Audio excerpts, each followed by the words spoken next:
Hi friends, ఈరోజు కాకరకాయ పళ్ళెం చేస్తున్నా. హాఫ్ కిలో కాకరకాయలు, 1 టేబుల్ స్పూన్ పసుపు, 1 టేబుల్ స్పూన్ సాల్ట్ వేసుకొని బాగా కలిపేసి ఒక హాఫ్ అన్ అవర్ సైడ్కి పెడదాం. ఇలా వాటర్ వస్తుంది, చేదంతా పోయిడుస్తుంది. ఇప్పుడు 2 టమోటాలు, 2 ఆనియన్, కొంచెం కరివేపాకు, కొంచెం పల్లీలు, ఒక కడాయి పెట్టేసి ఆయిల్ వేసి ఆవాలు, ఆనియన్ను, కరివేపాకు వేసుకొని బాగా ఫ్రై చేసుకున్నాం. ఇప్పుడు కాకరకాయలు బాగా 2 సార్లు బాగా కడుక్కున్నాం.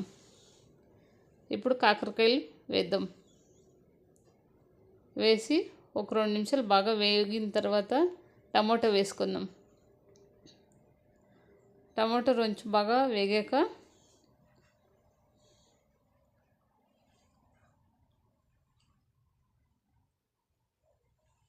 ఇప్పుడు రుచికి సరిపడా సాల్ట్ వేసుకుందాం.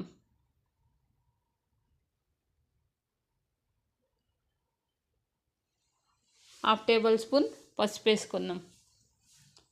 ఒకసారి బాగా కలిసి మూత పెడదాం. ఇప్పుడు పల్లీలు మిక్సీకి వేసుకుందాం.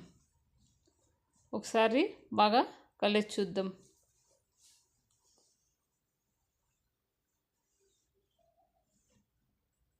ఒక టేబుల్ స్పూన్ కారం వేసుకున్నాం. ఇంకా కొంచెం ఉడకాలి.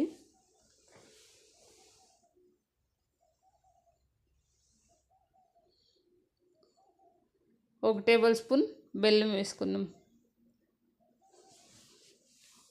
కావాలంటే ఒక టీ గ్లాసు వాటర్ వేసుకోవచ్చు, లేదంటే కొంచెం ఆయిల్ ఎక్కువ వేసుకున్నా ఉడికిపోయింది. కొంచెం ఆయిల్ ఎక్కువ వేసుకుని ఆయిల్ అన్నీ ఫ్రై చేసుకున్నా చాలా టేస్టీగా ఉంటుంది. ఒక 5 నిమిషాలు చల్లారాక పల్లి పౌడర్ వేసుకొని బాగా మిక్స్ చేసుకున్నాం. రైస్, చపాతీలోకి చాలా టేస్టీగా ఉంటుంది. లైక్ చేయండి, షేర్ చేయండి, సబ్స్క్రైబ్ చేయండి. Thank you for watching.